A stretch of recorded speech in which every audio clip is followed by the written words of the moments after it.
Transition ഫേസിലൂടെയാണ് കേട്ടോ Indian team കടന്നു പോകുന്നതെന്ന് കഴിഞ്ഞ മത്സരത്തിൻ്റെ ഏറ്റവും വലിയ തോൽവിക്ക് ശേഷവും ശ്രേയസ് അയ്യർ വന്ന് സംസാരിച്ചിട്ടുണ്ട്. ശ്രേയസ് അയ്യറിൻ്റെ ആ ഒരു വാക്കുകൾ നമുക്ക് വല്ലാത്ത ഹരം കൊള്ളുന്നതാണ്. കാരണം തുടർച്ചയായ തോൽവികൾ ഇന്ത്യയെ സംബന്ധിച്ചിടത്തോളം എനിക്ക് തോന്നുന്നു കഴിഞ്ഞ 6 T20 മത്സരങ്ങളിൽ 5 ഇന്ത്യ പരാജയപ്പെട്ടിരിക്കുന്നു. ഒരെണ്ണം മഴ മൂലം കളി തന്നെ ഇല്ലാതാവുന്നു. അയർലൻഡ് സീരീസ് വൈറ്റ് വാഷ് ആവുന്നു. ഇംഗ്ലണ്ടുമായിട്ടുള്ള മത്സരം അടുത്തതും കൂടെ പരാജയപ്പെട്ട അതും വൈറ്റ് വാഷ് ആവും. ചരിത്രമാണ്. ODIസിലും ടെസ്റ്റിലും ഉണ്ടാകുന്ന ഇന്ത്യയല്ല T20യിലുള്ള ഇന്ത്യയെ ഭയക്കണം എന്നൊക്കെ പറഞ്ഞ് പണ്ടൊരു പോസ്റ്റ് കണ്ടത് എനിക്ക് ഓർമ്മയുണ്ട്.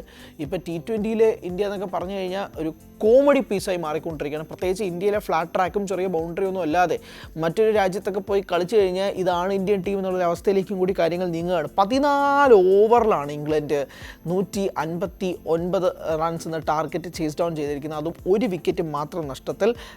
ഇംഗ്ലണ്ടിൻ്റെ POVയിൽ thanks to Harry Brook and Phil Salt 59 എടുത്തു, ഹാരി ബ്രൂക്ക് 79 എടുത്തു. ജോസ് ബട്ട്ലർ തിളങ്ങിയില്ല, 8 റൺസിന് പുറത്തായി.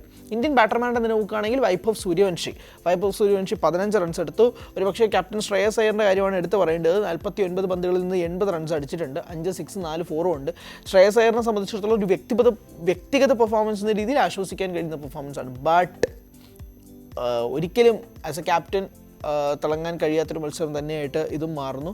ശിവം ദൂബെയൊക്കെ 23 ബോളിൽ നിന്നാണ് 22 റൺസ് അടിച്ചത്. ഇതൊക്കെയാണ് നമുക്ക് സ്കോർ കാർഡിൽ നിന്നും പറയാനുള്ളത്. പക്ഷേ ആലോചിച്ച് നോക്കുക, സഞ്ജു സാംസണെ മാറ്റി നിർത്തുന്നൊരു സാഹചര്യമുണ്ടല്ലേ. സഞ്ജു ഇനി ടീമിലേക്ക് വരുമോ ഇല്ലയോ എന്നുള്ളത് പോലും ഒരു ക്വസ്റ്റ്യൻ മാർക്കാണ്. കാരണം റെസ്റ്റഡ് എന്നാണല്ലോ ടീം മാനേജ്മെൻറ്റിൽ നിന്നും പറഞ്ഞിരിക്കുന്നത്. Sanju is rested. Arc rest, എന്ത് റെസ്റ്റ് എന്നൊക്കെ ചോദിച്ചാൽ ഉത്തരവൊന്നുമില്ല. സഞ്ജു ഈസ് റെസ്റ്റഡ്, അതാണ് ടീം മാനേജ്മെൻറ്റിൽ നിന്ന് കിട്ടുന്ന മറുപടി. എന്തായാലും ഒരു ട്രാൻസിഷൻ പീരീഡ് എന്നാണ് ശ്രേയസ് അയ്യർ പറഞ്ഞത്. അതായത് പുതിയ ടീം, പുതിയ താരങ്ങൾ, അതുകൊണ്ട് ജെല്ലാവാനും സെറ്റാവാനും ഒരു സമയമെടുക്കും എന്നതും കൂടി വ്യക്തമാക്കുന്ന രീതിയിലാണ്. എന്തായാലും ആ ട്രാൻസിഷൻ തുടങ്ങിയിട്ട് കുറച്ചധികം നാളായി. അയർലൻഡുമായിട്ട് 2 കളി, പിന്നെ ഇപ്പോൾ ഇംഗ്ലണ്ടുമായിട്ട് 4 മത്സരങ്ങൾ ഒക്കെ ആയി. അത് ഇത്രയും പോരെ ട്രാൻസിഷന് എന്നൊരു ചോദ്യമുണ്ട്.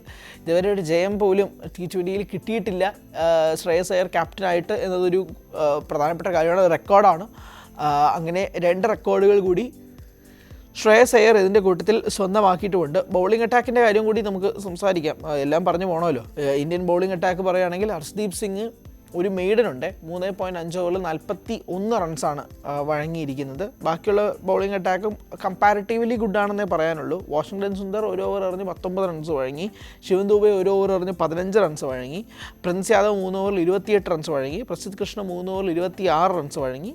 അതൊക്കെയാണ് അവസ്ഥ. അക്സർ പട്ടേൽ 2 ഓവറിൽ 12 എക്കോണമിയിൽ 24 റൺസ് വഴങ്ങുകയും ചെയ്തു. ഈ ഇന്ത്യൻ ടീമിനെ പറ്റി പലർക്കും സംസാരിക്കാൻ പോലും താല്പര്യമില്ല എന്നാണ് ഞാൻ മനസ്സിലാക്കുന്നത്. കാരണം തോക്കണമെങ്കിൽ തോക്കട്ടെ എന്ന് പോലും പറയുന്ന രീതിയിലേക്ക് മാറി. കാരണം അവർക്ക് ഇഷ്ടമുള്ള ആളുകൾ മാത്രം തിരഞ്ഞെടുത്ത് ടീം ഉണ്ടാക്കുന്ന രീതിയിലേക്ക് ഇവരെ കാര്യങ്ങൾ മാറുന്നു എന്നുള്ള രീതിയിലേക്ക് പോകുന്നു. അതിനെതിരെ ശക്തമായ വിമർശനങ്ങൾ പല അത്ലീറ്റ്സിൻ്റെ ഭാഗത്ത്, അതായത് പല ക്രിക്കറ്റേഴ്സിൻ്റെ ഭാഗത്തു നിന്നും ഉണ്ടാകുന്നുണ്ട്, അനലിസ്റ്റുകളുടെ ഭാഗത്തു നിന്നുണ്ടാകുന്നത്, കോമൻറ്റേറ്റേഴ്സിൻ്റെ ഭാഗത്തു നിന്ന് ഉണ്ടാകുന്നുണ്ട്. What is the selection committee and coach doing എന്നുള്ളൊരു ക്വസ്റ്റ്യൻ വളരെ വാലിഡായിട്ട് നിൽക്കുകയാണ്. Because of the continuous losses that India is facing right now.